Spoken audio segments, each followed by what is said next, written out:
was when I was so down, depressed. Like at the beginning of this year was like the worst time of my life. Where I was in the house, under the covers, blinds closed, TV on, and it's 1 o'clock in the afternoon, right? And so now I get to the point where when I was at that point in time, there's only 2 people that checked in on me, right? That knew what was going on.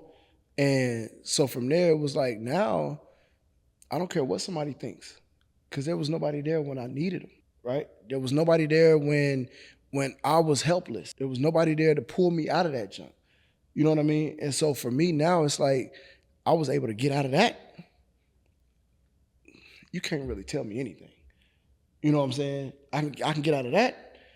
I don't fear anything. I lost almost everything. There's nothing you can take away from me that I'm going to really trip about, right? I don't care. I can go bare minimum. I'm all right with it, because I know that I built it, right? I thought of this. I created this. I built this. I can do it again. And I've proven that over and over again. Hey, entrepreneurs, it is Connie S Falls and the S is for Systems. We are here with Life with Systems podcast, and I have an amazing guest. I mean, I'm going to call him a friend. I'm going to call any relation you could call somebody that you love and care about and respect so much.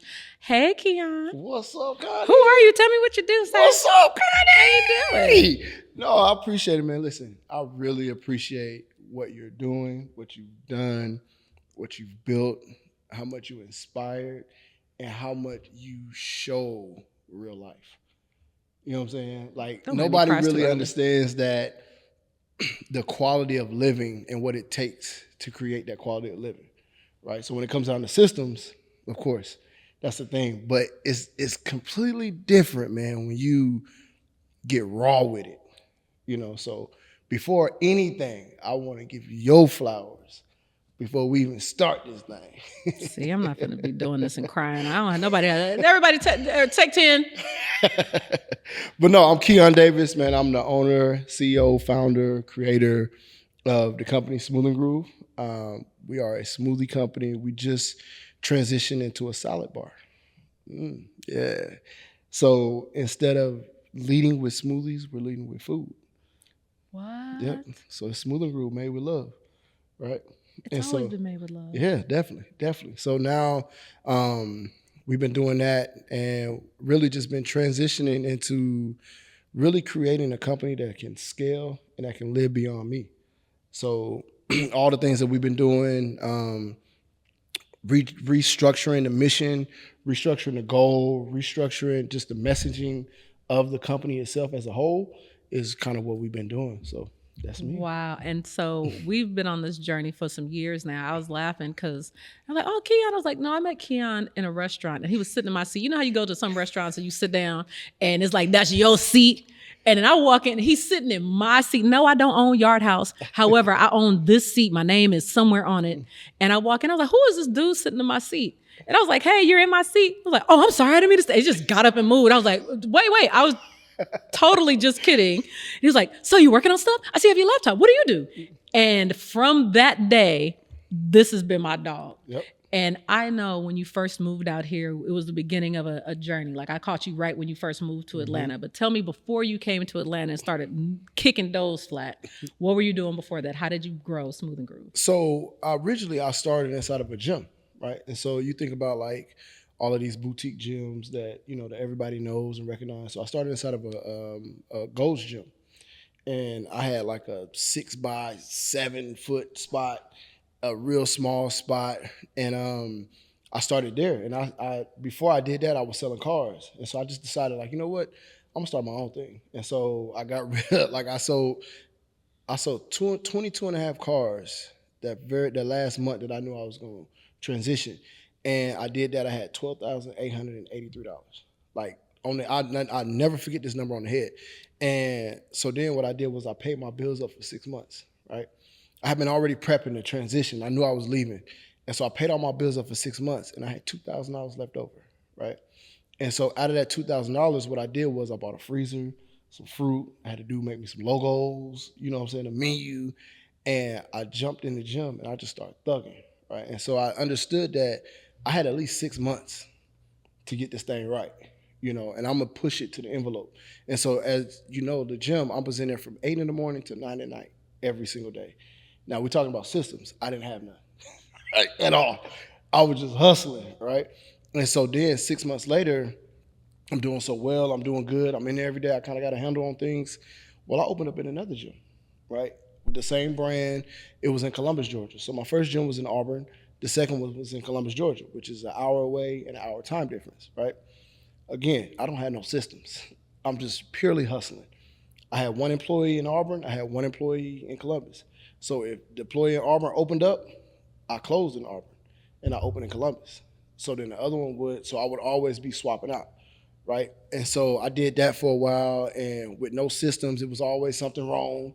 I can't fix this, we out of this, is that, all these different types of stuff. I'm like, bro, this junk is wearing me out, right? That's why I'm bald headed right now. I think that's the source of the bald here right there. That stress came early, right? I wasn't supposed to lose this good hair this early, right? Yeah, you're so ridiculous. It looks good. That I shiny appreciate hair. it. We But like shiny dang, hair. I wasn't supposed to lose this good hair that early. I'm sorry, Fred. Right? And so I decided to close that Columbus store down, right? And I'm like, that was the hardest thing I ever had to do, was decide to close. I was thinking about my customers. I was thinking about all the things that I built in there, all the relationships that I built. I was working with the local football team and had banners on their field, and but I was like, bro, this junk is killing me, right? So I decided to close that one down and focus all my attention in Auburn. I'm like, I live in Auburn, it's closer, that's where the base is. Let me just focus here, right? So I focused there, I did that, and I met a guy that was responsible for bringing people on campus. So if you know anything about anything, if you do work with a campus, you pretty much can write your own check. Right? That's that. Hey, I got something for you. You know what I mean?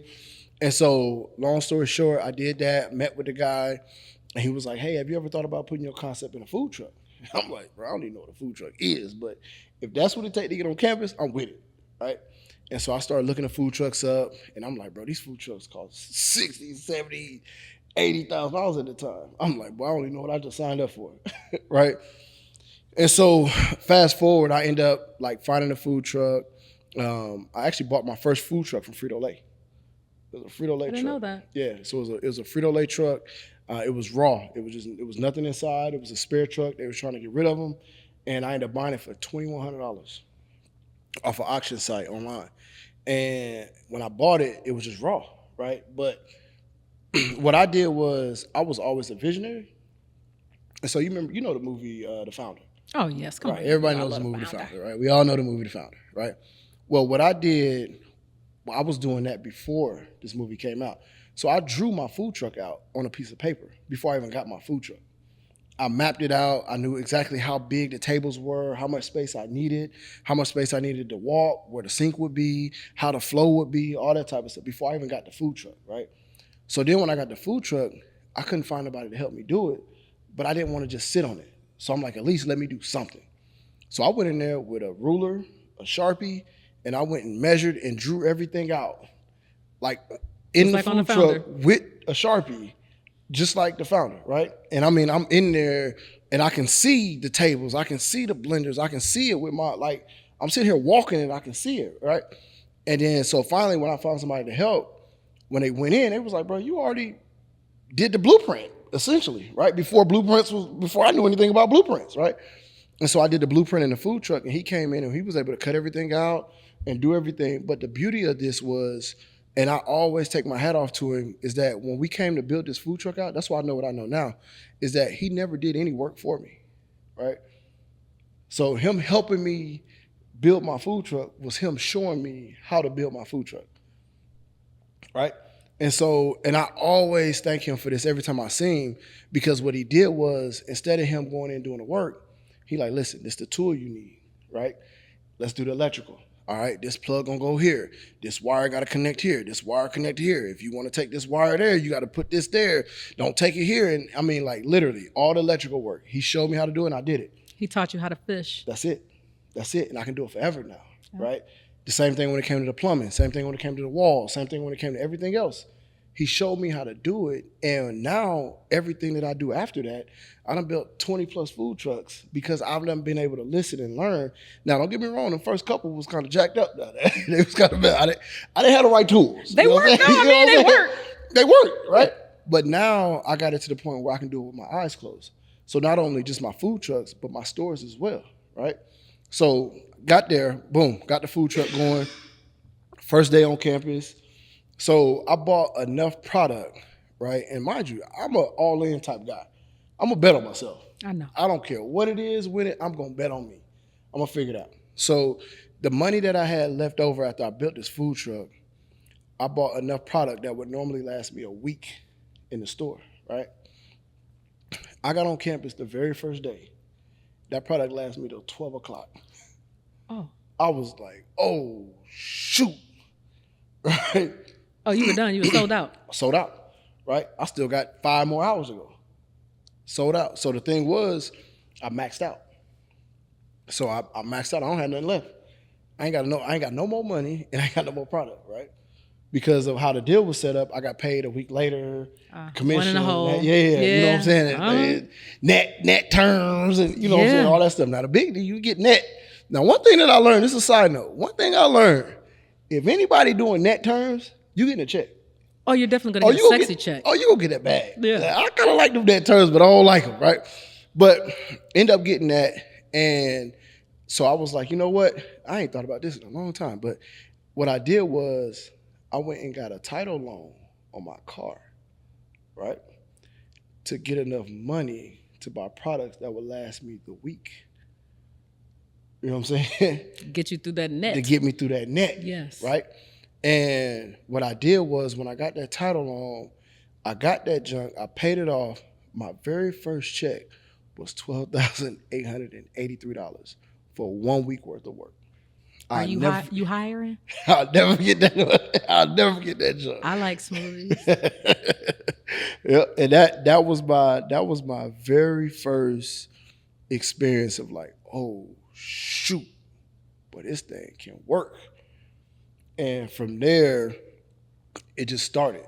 So that first week was $12,000. The next week was $15,000. Next week was $20,000. Like, I'm like, bro, I've never seen this much money in my life, right? And these are not monthly checks; these are weekly checks. After commission, after the school done took their part. You know what I mean? And so being young, I was in my early 20s doing this, and not really understanding the value of money, not really understanding the quality of credit, I don't know nobody that's making this type of money, right? And so I ended up going through it, still making the money, and I ended up opening another store. Then I bought another food truck, opened another store, then I opened another store, right? And then I got the store in Walmart. Then I opened my own brick and mortar. And I'm doing all of this and moving so fast and growing so fast, and I'm in all kind of articles and magazines and this and that, and I'm telling my story. But then one article that I did, I'd never forget this, Joy. It was 2015. It was a Black enterprise. And the title of the article was On Campus Smoothie Truck on Track to Make $1 million, right? 2015. And so in that article, I gave them my next 5-year projections. So I was planning on going to another school. I was planning on going to University of A&M, University of Alabama, University of Miami. You know what I'm saying? And you told everybody what your plan was, did you? And I projected. I ended up getting audited by the state of Alabama off of my projections. Because how are you planning to make all these millions of dollars, young Black boy? Right. And so after I shut down the Smoothie King in Auburn, the Tropical Smoothie in Auburn, and the Freshens in Auburn, that's when the book got thrown at me. And so now, after they audited me, they took $277,000 out of my account. One day it's there, one day it's gone, right? Left my bank account $59,000 negative in 2018. And this is when I'm at the peak. I got stores open. I got like 40 employees. Like, we rolling, right? And all of a sudden, I can't do nothing. I don't have nothing to work with. Everything that's paid with a credit card going in the trash because all this is going to the negative. And so I started shutting down all my stores. I started selling all my equipment and like all that stuff. And it took me like 3 months to get to zero, right? Just to get my account to zero. You know what I'm saying? And so when I did that, like, I was like, you know what? My ex, we was married at the time, and we was like, shoot, we always doing work in Atlanta. You want to get to Atlanta? I want to get to Atlanta. She's like, let's move to Atlanta. So at the time, it was like, freak it. So then when we moved, I was so like, I mean, I was dead broke. Like, I'm talking about, like, I don't even know how I ate, right?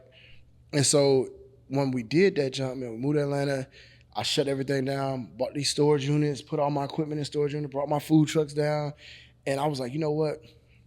Everywhere that I seen online, every place that I seen on TV, everything that I seen where people go in Atlanta, whether it was Love and Hip Hop, whether it was Instagram, whether it don't even matter what it was. What I did was I jumped in that truck and I pulled up on them every day.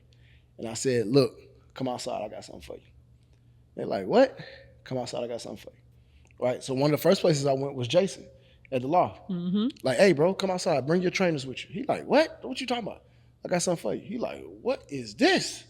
Right? Music like, blasting. Yeah, he like, bro, I ain't never seen nobody do nothing like this, right? And then on top of that, I was giving it away, right? And so for me, what I understood was, okay, if I'm here, now these people over there, they're gonna be like, oh, bro, my boy on the truck, bro, blah, blah, blah, blah. Right? Boom. Now we hit. Now I go somewhere else. I remember one day I went to Jason's spot. I went to Cynthia Bailey's spot. Mm-hmm. I went to Magic City. Because they need healthy drinks too. I'm talking about all the dancers was coming out, was killing me. I went to the MARTA station, I went to the Capitol building, and I went to like somebody, Effect Fitness. Mm-hmm. All in the same day, right? I remember that same night, because everybody was posting. Everybody was posting. They was like, bro, I just seen you over here. Now you over here. Like, bro, I just seen you over here. Now you over here. And so that's how the buzz kept getting hit. Because I was like, you know what? I'm going to bet on me. I'm just going to get out here. If I put this product in their hand, they're going to sell it for me, right? And that's exactly what they did. So, like, I'm like, you know, as long as I can get around, as long as I can put this stuff in people's hands, then they're going to eat it up all day long. First of all, it's delicious. Yeah, that's it. Every single thing is delicious. And the level of hustle, right? So there's a season for hustle and grind. I am in the tired, put systems in place season, right? Go lay on the beach. But there is a season for hustle and grind. I had to do it. You had to do it. Mm-hmm. To be able to be 8 places in Atlanta in one day is crazy, especially if you're not familiar with Atlanta traffic. You'll be stuck for days just sitting trying to go 3 exits down. So to move a giant food truck all throughout the city, and I've seen it. Mm-hmm. I've been down on Peter Street, and I'm like, oh, Keon, what you doing? Where you at? Like, oh, I'm on Peter Street. Oh, okay. I'm on Peter Street too. Like, how did you even get here? What are you doing here? But that level of hustle and grind, where does that come from for you? That's a great question. I think one of the things, and I've been thinking about stuff like that too. Like, why do I think like this? You know what I'm saying? And I think one of it was I seen my granddaddy do it. You know what I mean? Like, I used to remember like him sitting at the table and calling on his phone with his book to book riverboat trips. Right? He owned a tour bus company, and so he used to drive the bus. Right. And so we didn't have a casino in my hometown. So he would take people up to like Chicago, Peoria, and he'll just book all these people to pay him to take them up to gamble. Right. And then bring them back. You know what I mean? And so he would set the hotel up. He would set the route up. He would set everything up. And then they would just pay him one fee and everything would be included. And so I would see him sit at his table and just make call after call. Hey, I got a trip coming. Hey, I got a trip coming. Hey, I got a trip coming. Hey, I got a trip coming. Right. And I would see him do that all the time. And so I think that was a part of it. The other part of it was that I've always just felt like I didn't want anybody to have to take care of me, right? So I'm the oldest of 4 boys. Mom raised us by herself, you know what I mean? And so I even got a set of twin brothers. So imagine having 2 at the same time, right? And so I always just was like, you know what? I can create, right? I can create. I'm not a Bible scholar, but like there's certain things that resonate with me. You know what I mean? And so like in the Bible, it say, I made you in my image and likeness, right? So to me, that means that we have God within us. What did God do? God created the heavens and earth and everything in between. So that means that I can create something, right? Like I can do your something. image, and what? So just to be clear, you the creator, right? And I got a little bit of that. Like, all right, bam, put me on. And so from there, it's always about, I think, 1, listening, right? 2, understanding that people will pay you for what you have, right? And then 3, just being willing to ask for it, ask for the sale.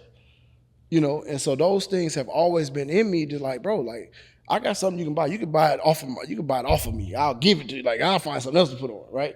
And so I think that hustle and that grind, it just came from that space of just always wanting more, always going after what you want, always seeing a bigger picture. It's always something that you can obtain, and it's always about creating a legacy for when you die, right? So like that's one of the things that for me, my ultimate goal is to be made into a statue when I die, right?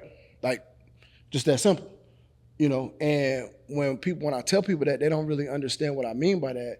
They think it's kind of arrogant, or they think it's kind of, but I'm like, no, if you really think about it, think about anybody that got a statue made of them, right? Mm-hmm. And then think about the impact that they left.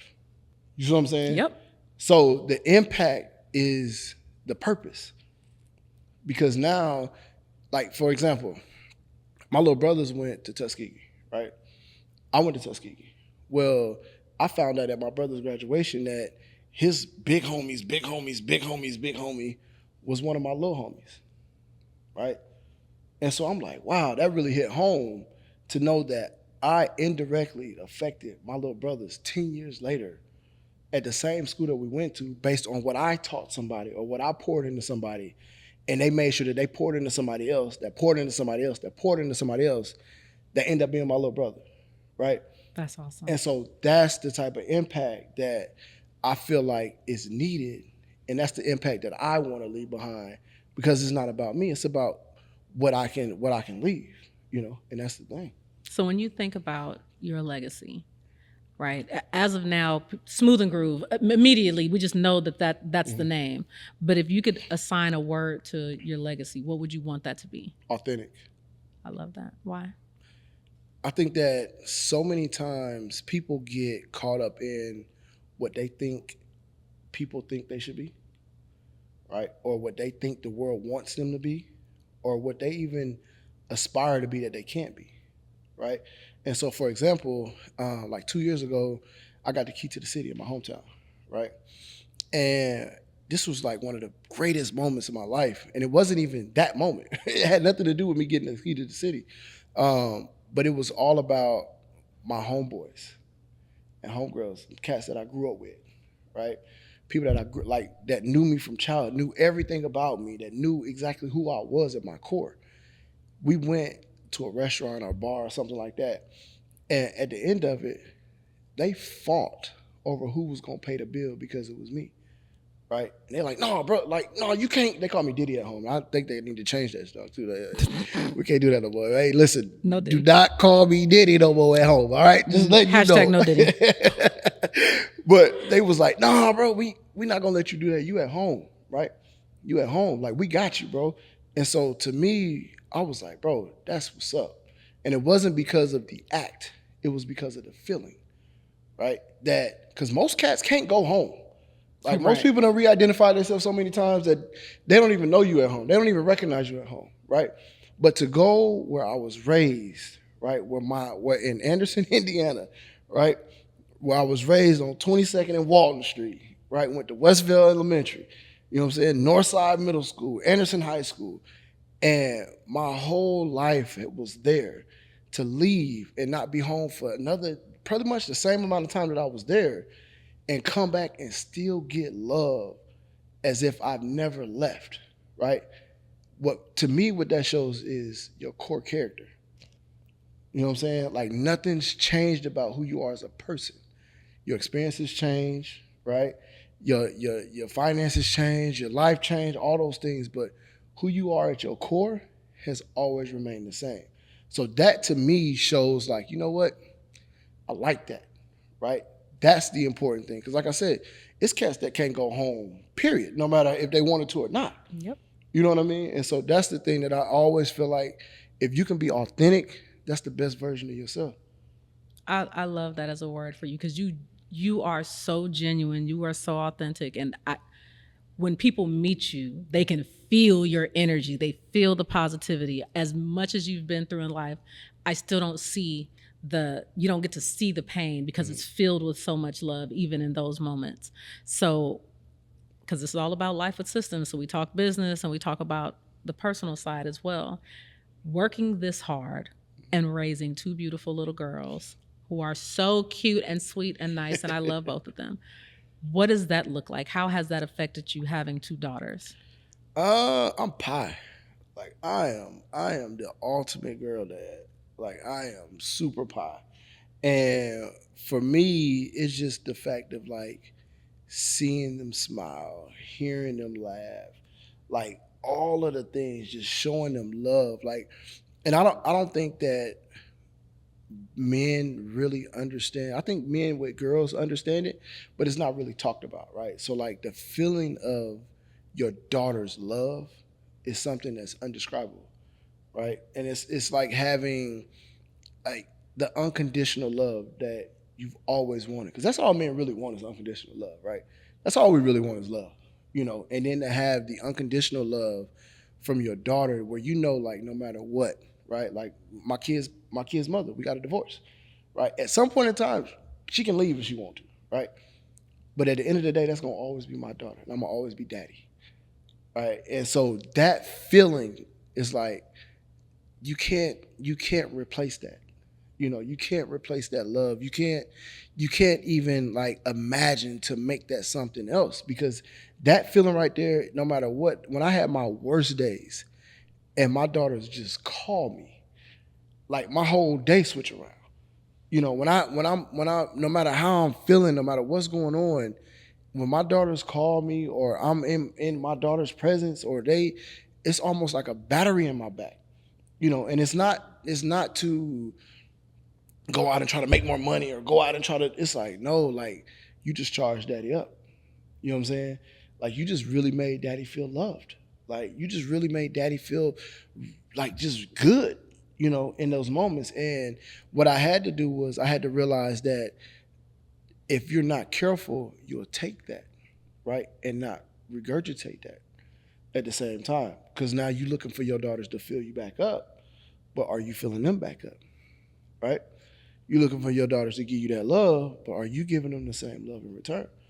You know, and so I had to really focus on making sure that everything is about my daughters. Like no matter what, no matter how I feel, and I done had some like ups, downs, all around, all of that stuff. And like now I done got to the point where if my kids call, everything stops. Like I don't care what I'm doing, where I'm at, what's going on. If them babies call me, everything shuts down, right? And so that's the importance, and that's the intangible attention that I want to give them, to let them know that they're the most important thing to me in the world. I love that. And I am a daddy's girl I'm myself. telling you. So, because I know if I call my dad right now, I'm like, it's a spider in here on the floor. He's like, oh, I'm a crazy girl. He is on the way over here to kill the spider. He going to grumble. He going to go back outside. But what that does, what you're doing with your daughters is building a confidence and a level of trust. Mm-hmm. One, because social media, especially these days, and your babies are young, they are going to hear from the world that men are dogs, men ain't this. Black men are so-and-so, they don't take care of, they're going to hear that so many more times, and they're going to hear, oh, men are amazing, and they're going to be kind and take care of you. They want to protect and provide. They're going to hear the negative side of it, but they will always be able to say, because my daddy, who are you talking to? No, my daddy, they get to say that. And are you perfect? Absolutely not. None of us are. That's not who we are. It's what we're called to strive towards, but we're not. So the fact that you're providing them with a safe space to know that it's possible. I always use Stephanie as an example, and with her and her marriage and her kids, is whether she came to work with me because I needed her for the system side, even if that was not there, the fact that I get to see this is my husband, these are my kids, the level of respect, and I get to see that was her first love, that is your partner for your entire life. I get to know you don't have to get drug out here in these streets. Right. I get to look at my daughter and say, no, I know it's possible because I know somebody who was able to live this life. Has it been perfect? Absolutely not. But you can be with somebody since you're young and live your whole life and have a beautiful family. I know it's possible. And be happy. And your daughters get to know that same thing too, regardless of what you've been through. And I know your journey hasn't been easy. And I want to talk to you about the mental health part, because everything that we go through, it adds up over time. And for men, you don't always have a safe space to be able to vent, or without feeling soft or not feeling like I'm masculine enough. How has your mental health journey been for you? That's a great question. I think that's very important, not only in business, but like you said, with men, especially black men in general. Because right now, and I'll say this for everybody, but we getting our heads beat in and don't nobody recognize it. You know what I'm saying? Very few recognize it. And I think that the biggest component of it is that it's the ego, right? My biggest thing has been remove my ego. And the only time I have ego is in competition, right? Or in threat.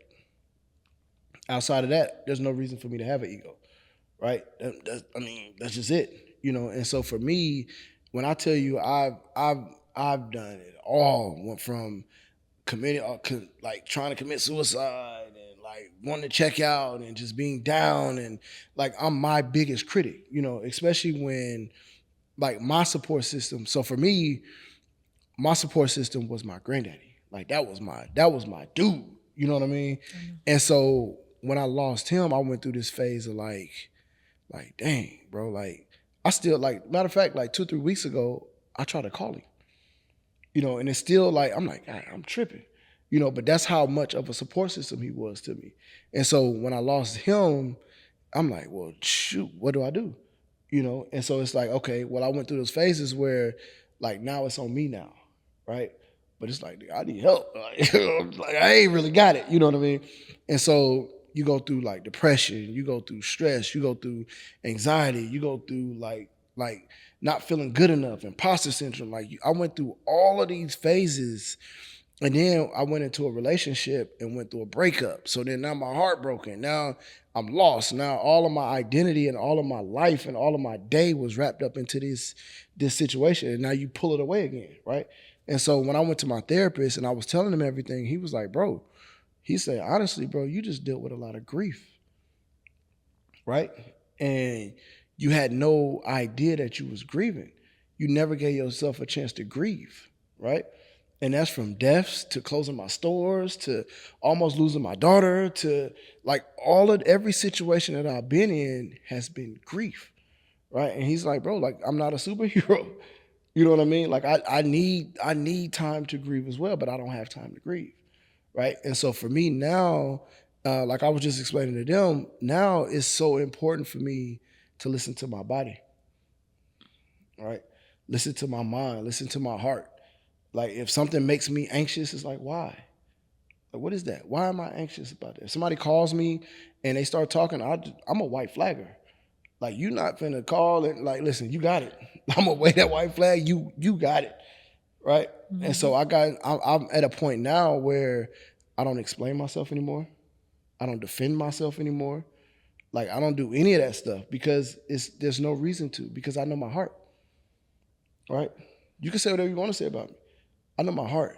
And then the other thing was when I was so down, depressed, like at the beginning of this year was like the worst time of my life, where I was in the house, under the covers, blinds closed, TV on, and it's 1:00 in the afternoon, right? And so now I get to the point where when I was at that point in time, there's only 2 people that checked in on me, right? That knew what was going on. And so from there, it was like, now I don't care what somebody thinks because there was nobody there when I needed them, right? There was nobody there when I was helpless. There was nobody there to pull me out of that junk. You know what I mean? And so for me now, it's like I was able to get out of that. You can't really tell me anything. You know what I'm saying? I can get out of that. I don't fear anything. There's nothing that I lost almost everything. There's nothing you can take away from me that I'm going to really trip about, right? I don't care. I can go bare minimum. I'm all right with it, because I know that I built it, right? I thought of this. I created this. I built this. I can do it again. And I've proven that over and over again, right? So now when it comes down to doing anything, now it's just about getting restructured, getting refocused. Now what I'm on is discipline. How disciplined can I be? Because I know that no matter what happens, if I'm my best self, everything that I touch, everybody that I'm around are going to be great. everything is going to go amazing because I'm a part of it. Because I've gotten myself to a point where my discipline is so important that it makes everything great around me, right? So it's not that I'm just the all to be all. It's like, no, I've been through so much stuff that I can see stuff before it comes, right? But I got to be disciplined enough to listen, to say, no, listen, go left instead of right, right?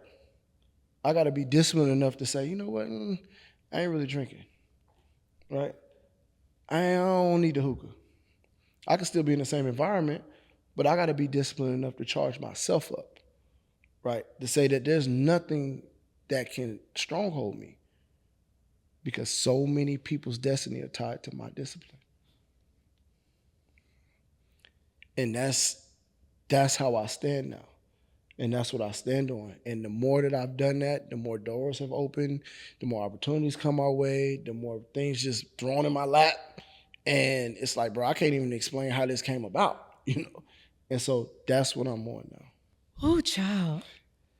The word discipline, which ironically is what Brandy talked about, that was her word, was discipline. And I think people struggle with that, because especially as owners, especially as business owners or leaders, because you don't have nobody to be the boss of you. Right? Every day you have to be accountable to you. There's nobody, you don't have to call and check in. You don't have to say, hey, I'm going to be late today. Hey, I'm running. You don't have to say that to anybody. So you don't have the accountability for somebody to check on you. Right. And so because everybody thinks you're okay, we're similar of we're always fine. We always have a smile. We're always positive. Nobody thinks like, let me just check in and make sure this strong person is always all right. So I know what that looks like, and I know how hard that can be. And to even pull yourself out of those kind of moments, I know that that's a struggle. But you've done it so many times. And I think you are a testament of strength and of discipline. And even in those moments where you're like, oh, it's strong, it's hard, right? I'm under the covers, I'm feeling like this. Even that, and being able to acknowledge it later on, that's still a part of your testimony. Yeah. And your testimonies be testimony. Boy, I'm talking about, boy, I hit the, like, they don't spare nothing on me, boy. But I'm actually in the middle of writing a book from that. It's called The Beauty of Darkness. Good. So everything that I did in that space, so for me, I'm like a tree hugger. Like I don't know what you call it. Going to nature. Right? I love nature. I love the woods. Like that's my safe space. And so what I did was, anytime I felt down, I would go in the woods, but I would voice memo how I felt. So I mean, I got all kind of stuff, and I mean and so when I went back to listen to it, it sounded like chapters, right? So each feeling was a chapter. Each day was like a chapter. Like I would just walk through the woods and talk. You know, and so each day was a chapter. And so for me, what I did was I was like, let me write this, even bouncing back from it. It's like, oh, I see why I was feeling like this. I see what was going on. I see why my cup was empty. I see what I was doing. I didn't even identify myself as who I was. You know what I'm saying? And so then it became this thing like, nah, bro, like somebody else need this. Right? It's the beauty of darkness. And like, you don't win until you go through darkness. Right? And so it's the book is fire. Like the book is I already fire. know that it is. The book is fire. Yeah. So I'm excited about that. I'm gonna drop that on my daughter and my granddaddy's birthday. It's September 9th. I'm gonna drop the book on September 9th. That makes me so happy. I can't wait to see. It's gonna be a hardcover book. Yeah, it's gonna be a hardcover. Because people need it, and people need you, and they need your testimony. That they need your story, and I think it's important, especially as a Black man, because they're gonna see you and you look like a man, like you a man's man. Oh, yeah. Come on, bust out the shirt. Yeah. Do y'all see this shirt over here? Please recognize these busting up out of this shirt. I did arms today just for this. And so people are gonna see you and be like, if he can have this conversation and be honest, my wish for the people that get to hear your testimony, hear your story, and get to know you, they get to see what resilience looks like. They get to see what discipline, because it takes discipline, because you lived in the gym for a while. You was in there working and throwing the weights, and he done knocked the building over. But that also comes from a level of discipline.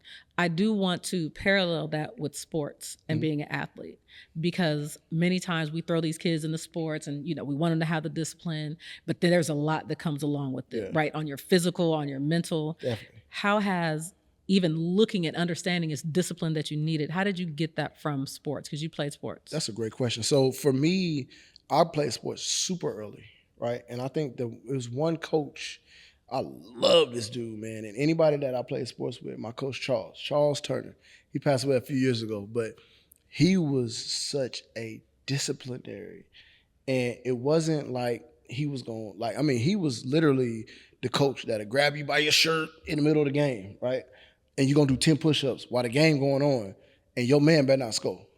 Like type jump. And it's like, bro, like, how can we Do you know both? what I mean? Like, you know what I mean? But I was getting this at 5 years old. And so I had the same basketball coach from 5 until I was like 17 on the same team. And we won national championships. Like, we were winners, right? But it also taught me how winning and discipline are connected.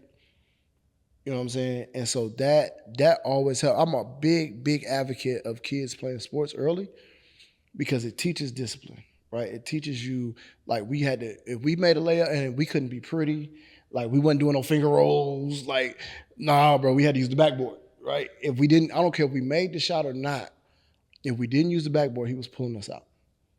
Like, he was that type of coach, you know, and imagine having that type of coach from 5 years old to 17.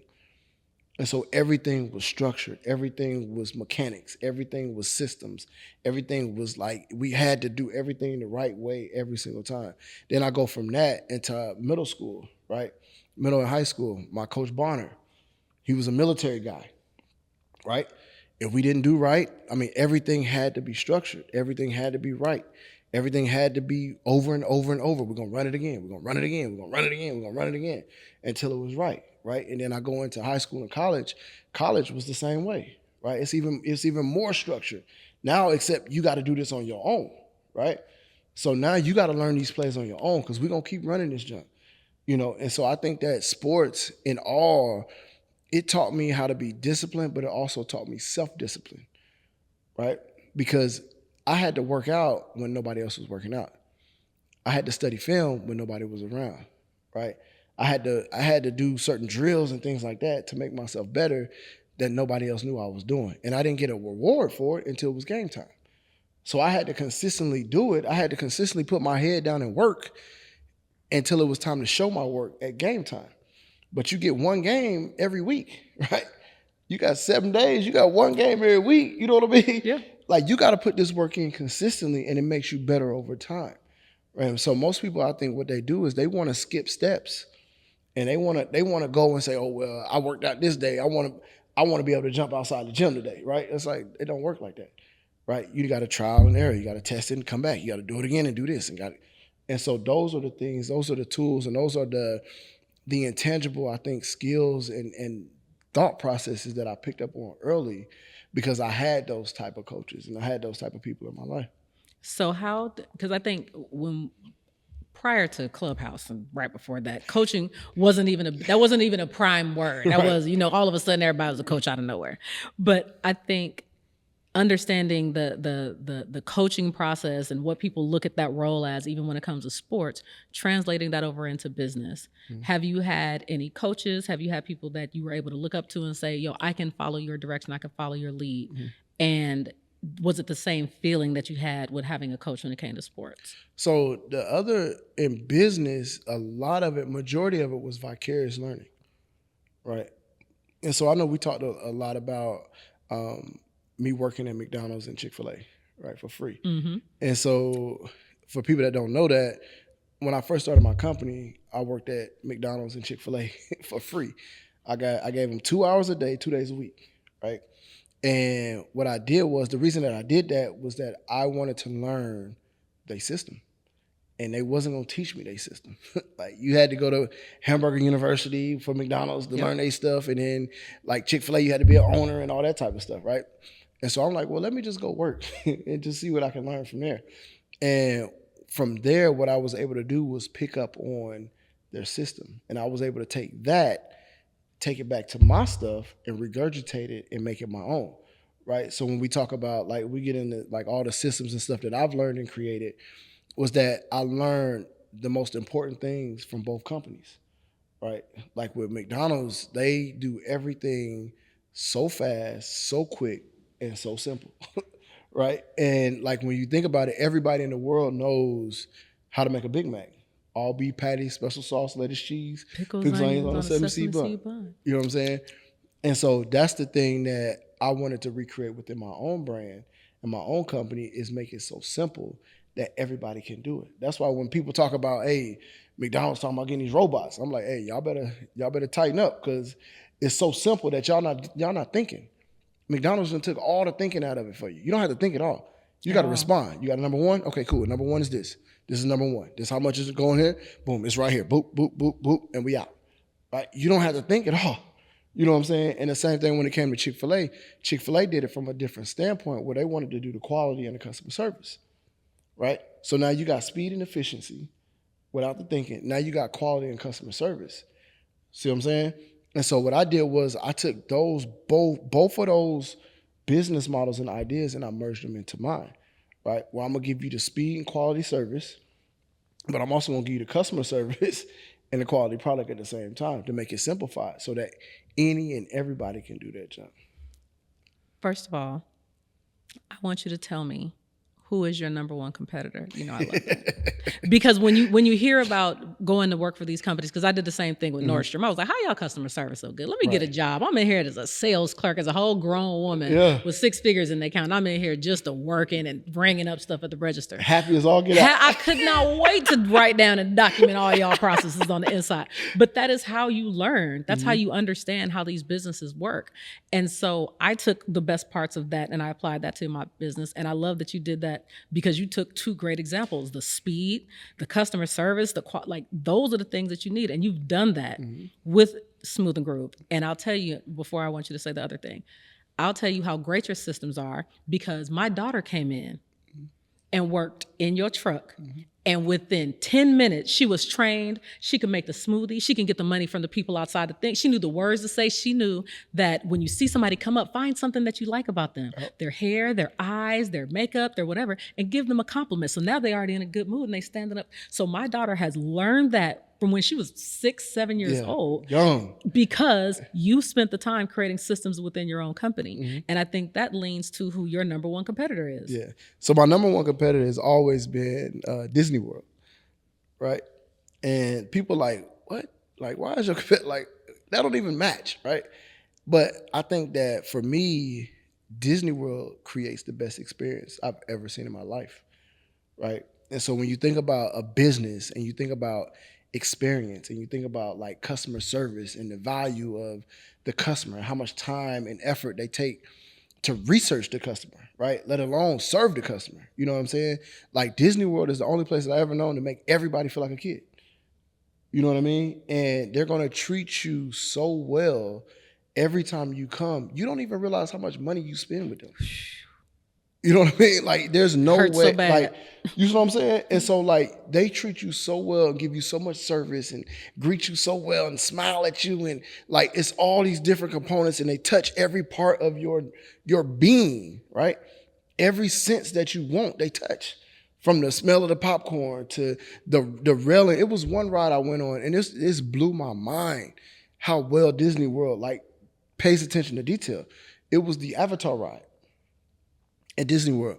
And when you go down to the ride, the way that you get down to get on the ride is like through the tunnel. And they had like the big tree of life and you was underneath the tree and you was like in the roots, but the railing was the root, right? It wasn't a metal railing. It wasn't just like a plastic. It was the root of the tree, right? And so as you're walking down, you're feeling the root of this tree. But they took it a step further and put the vibrations of the beat into the tree, the roots of the tree. That's the railing, right? So when I think about things and I think about the detail and how everything is paid attention to on how this customer experience is going to be from beginning to end, right? Before they get on the ride, what do they see? Before they get on the roller coaster, when they're coming through the tunnel, what do they feel? What do they smell? What do they, like, all of the senses are being touched throughout this whole experience, right? And so for me, what I look at is, from my business standpoint, I know that a business should have a component of every sense, right? So you should have a touch, you should have a visual, you should have a smell, you should have a taste, and you should have a sound, right? You check off all those. That's the thing that you want. So you think about it, and I give people real examples of this, right? When you think about songs like da da da da da, I'm loving it. That's the sound, right? Think about you go to the mall and go to Abercrombie and walk past that smell. You already know what that's it smells the smell, like. right? No matter what it is, if you got a restaurant, it's the taste, a certain taste. So when you think about these brands and these companies, even when you think about your own company, right? You want to create every sense that you can create. You want to create that for your customer that's unique, right? So even when I was on the food truck, people used to laugh at me. I used to have bottles of Febreze on my food truck, and they're like, "Bro, what are you doing?" I'm like, "Watch this." So before everybody got out of class, it was the fruit smelling Febreze. I would spray around my whole truck, and everybody that come up was like, "What does that smell?" Certain scents that make you thirsty. Deliciousness. Right. You know what I'm saying? It's certain smells that make you thirsty. Right? It's certain smells that you recognize, like, oh, I remember that at the food truck. So now when you smell it somewhere else, I'm gonna be at the top of mind. Right? Brilliant. You know what I mean? Mm-hmm. And so certain sounds. So every 3 or 4 years, I make my own song. I got a Smooth and Groove song, right? Yes, so it's a certain sound, right? And so all of these things, you get a certain taste when you taste my product, right? You get a certain look when you see my product, my brand. So those are the things that are so important that people take for granted because they just like the font of their logo, right? Or they just, you know what I'm saying? They just look at those things from that standpoint. And it's like, no, it's way deeper than this. And it's a reason why certain brands, certain companies, certain people are in the position that they're in. Because like, to be honest, me doing what I'm doing by myself, as long as I've been doing this by myself, I should not have accomplished all the things that I've accomplished. You see what I'm saying? Like, it don't make sense. Like, it really don't make sense, right? I know that, one, I got a lot of favor on my life. Two, you know what I'm saying? Like, all those different things. But when you really break it down, like, there's no way that I could have got the Business of the Year award through Good Morning America. Like, how, bro? Like, I'm a one-man band. You know what I'm saying? You got companies out here that got 50, 30 employees, but it's the way that I think about things and the way that I approach things to know that it's a personal touch, it's a system, right? And all of the components that go around just this one brand. So. Come on. Who'd ever thought that Disney World would be somebody's competition? That don't even sound realistic. Nobody even thinks to compare their business. You know how confident you have to be to say my competitor is Disney World. Yeah. But I love that about you. And I think you look at life that same way. Mm-hmm. And when you remove the ego part of it and you just look at the quality of product that you've created, the quality of business and the quality of the experience, that is Disney World level quality. I appreciate it. I'm so proud of you. Appreciate it. So tell me what you have coming up. How can the people support you? Oh my God. Listen. This is, when I tell you that life not only has been lifing, but it's been lifing. Right? It's been lifing now. Don't get me wrong, but life is starting to life again. Good. Right? And so for me, man, like I said earlier, I've been able to and been in positions to be like it's just different. Like, things are different now. Like, conversations are different. Numbers are being thrown at me differently. You know what I mean? Like, we was just talking about the net terms. The net terms, man. The net terms. Cut the net check. The net terms be coming. Yeah. So just recently, like, even I say yesterday, I'm the new executive board member for the American Diabetes Association. Like, that is big, like, beyond big. So I've never been on a board before in my life. Like, but with this deal, it's so dope because I'm able to parallel my company with the ADA, they call it the ADA, mm-hmm. And do a lot of work for the community as a whole, right? So what I've done with my business in the last 6 months, I've kind of reshaped my mission. You know what I mean? Now I want to really target food insecurity areas, right? I want to target child obesity problems. I want to look at like all of the areas that we can really make an impact with my company, right? There's no reason why I can't go into the neighborhoods and the projects and the low income areas and really give them a great quality product, have fun doing it, show them some love, teach them teach them how to get everything that they need to get to do it. And then on top of that, my company now take food stamps. So Really? Yeah, baby. We take Keon, that's a big deal. We accept YAMP. So we partner with the USDA. So now we've been approved to take food stamps at every location, every food truck, everywhere. Yep. So that's a big deal, especially with your target market. With the target market. So that's why I say that the mission has changed, right? So now we can really target people that really wouldn't be able to afford the product, right? But now we can target them and show them how to utilize it, show them how to do all these different things with it. And so the other thing is we partner with Walmart as well. So like I had a store in Walmart in Montgomery. Now we're finna put 5 Walmarts in Georgia, right? So imagine, the whole play now is we accept food stamps. We partner with the association, the American Diabetes Association, right? Now we're at Walmart where people are located that's going to use these food stamps and things like that. But now we're able to put programming and things together to where we can educate people on how to eat healthy, right? How to make a smoothie, how to make food taste good to where you don't have to have all the different seasons. Like we was talking the other day on the call, I was like, bro, the biggest thing is most of us use Lawry's, right? I knew you was gonna say that. Let me give you an alternative to Lawry's, right? To still make your product taste good, so that you don't have to worry about all the diabetes and heart disease and all this type of stuff, but you still eating and it's good, right? And so we're really trying to attack that. I got a children's recipe book that I'm doing with my daughters. Oh, yay, Keon. Yeah. So that's gonna be big, and it's targeting child obesity. Yeah. So it's called Blends. So it's called Blends, Balanced Blends. Yep. And so me and my daughters are putting that together. And so that'll be out real. So that's gonna be real quick. And so we really trying to target the community and keep doing it in a way that we can make an impact, and that's it. That's a big deal, because it's one thing to say I could accept food stamps. It's another to say I'm going to be in Walmart where they're normally spending their food stamps. And I think it's even more because it's hard. If you got an $8 smoothie, or I can buy 3 gallons of Hawaiian Punch for that same $8, and it's going to last because I got 118 kids inside this household versus the amount of kids that's in your household that's sick. Right? That don't feel good, that they're lethargic. It's because you're pouring $2 Hawaiian Punch down their throat versus these delicious, amazing, wonderful, tasty smoothies that now you can use your card. So now there's not an excuse. That just took away the excuse of, it's too expensive. No, it's not. Go swipe that card like you do. Yes, man. Come swipe them up. I missed the day when they was paper. Yeah.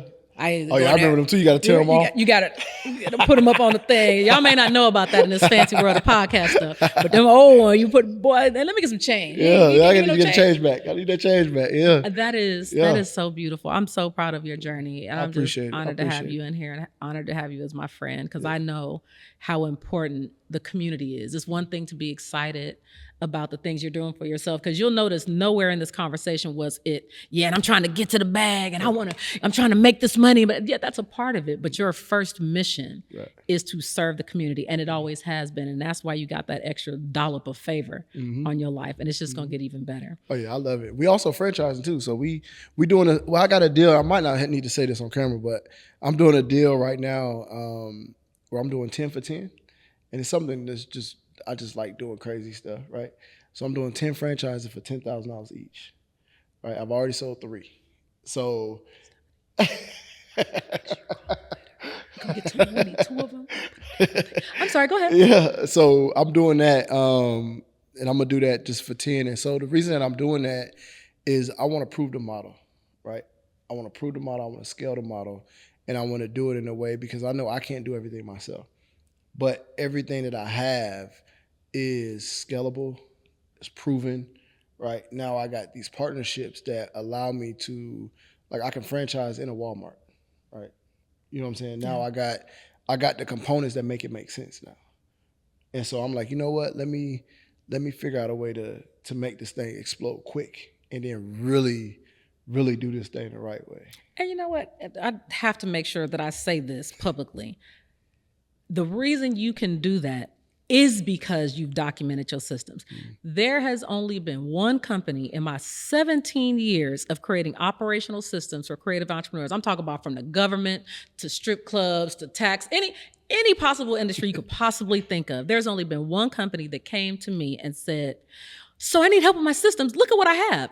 And when I say everything was already documented, he knows how much the price of a strawberry is, how much the slice of a banana costs. So the reason he's able to do and scale that quickly with that many companies is because he already has systems in place. I was like, but what are you doing over here? He's like, oh, maybe it's not the systems. It's just the accountability part. Okay, but we're not finna touch none of this paper that we have.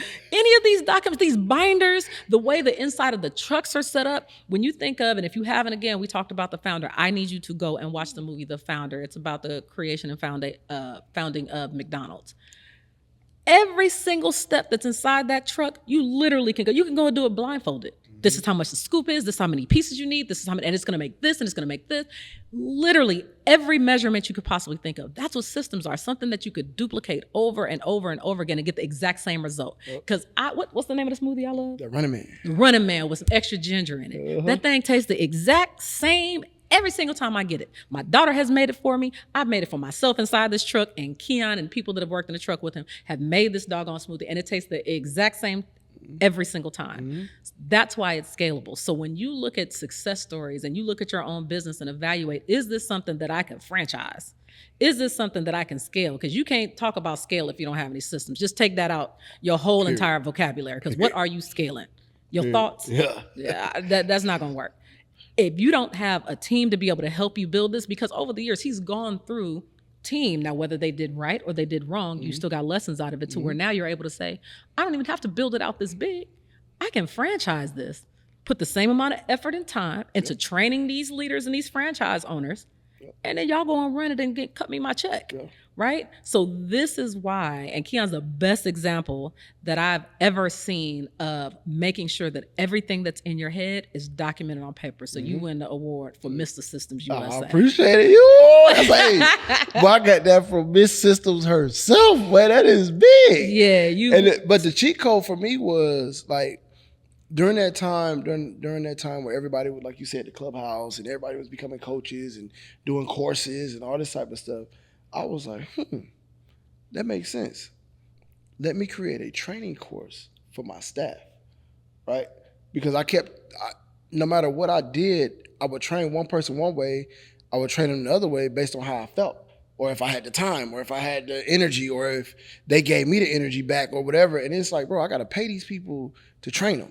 Right? And then they're not even taking it serious. So what I did was I created a course, essentially, right? It's called Smooth and Groove University, just like McDonald's. And it takes you from A to Z on how to make a smoothie, understanding the product, understanding the branding, understanding the quality, understanding everything that you can, but you can do it on your own, right? So now I got downloadables, you can download everything. And so what I did was I created the videos.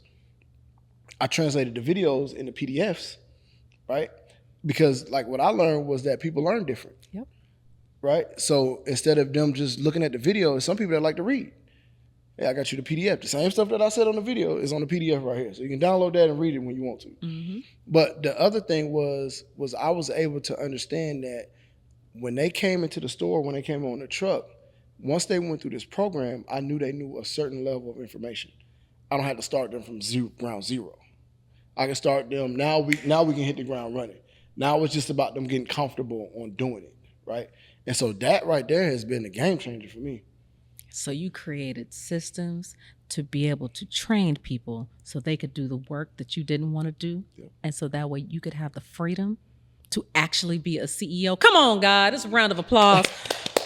Keon, thank you so much for coming in and talking to me. I appreciate you. I love you. I'm so grateful for you. I'm grateful for your story. I hope that this story changes the lives of many people, especially for men that are nervous about being vulnerable and being honest about mental health things. I pray that those that hear it today, you have a life-changing experience afterwards. I want to say thank you again, Keon, for coming. Appreciate it. And this has been another amazing episode of Life with Systems. Connie S falls in the essence for systems. Can't wait to see you guys soon. Love y'all. Peace.